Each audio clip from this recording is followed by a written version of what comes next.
ENKAAYANA ku ttaka ly'e Kakunyu mu Wakiso zikutte wansi ne waggulu.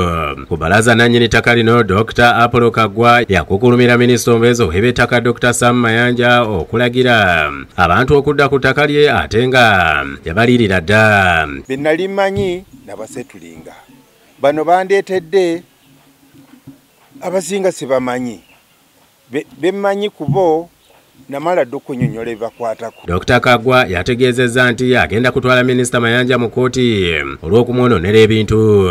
Saagala muntu mulala yenna aboneebone mu ngalo za Mayanja nga nze bwambonyebonyezza. Kyokka Minisita Mayanja yatutegezezza nti Dr Kaggwa anoonyezebwa olw'enkaayana z'ettaka lino avunaanibwe mu mateeka olw'okwonoona ebintu by'abatuze. Kansubye mu nnaku si nnyingi ajja kukwatibwa agenda avunaanibwa emisango nga pulezidenti bw'eragira. Tuzeeyera ku ttaka lino okulaba engeri okunnyikiza ebiragiro bya minisita bwe bikolebwa.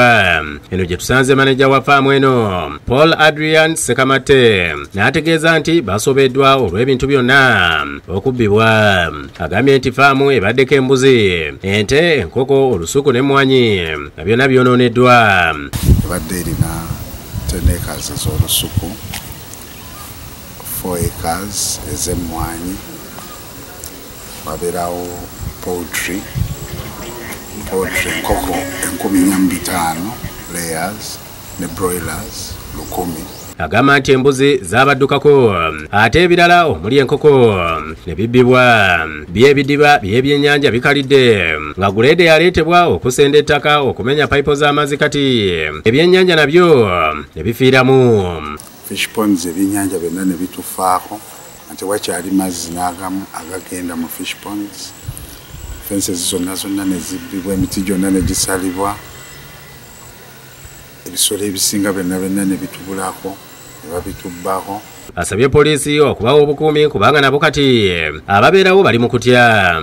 Kyekyo n'embeera gye tulimu kati ya bunkenke kuba tomanyi kikiddako.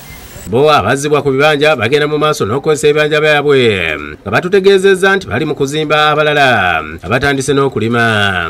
Nakomyewo ku kibanja kyaffe era n'ennyumba gye baakuba niyo gye mulaba tutandise ogiddaabiriza.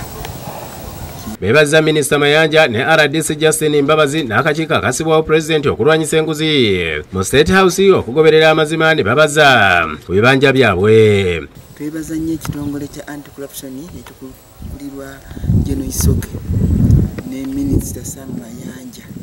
Nongera n'okwebaza omukulembeze waffe ajunyufu abanaku.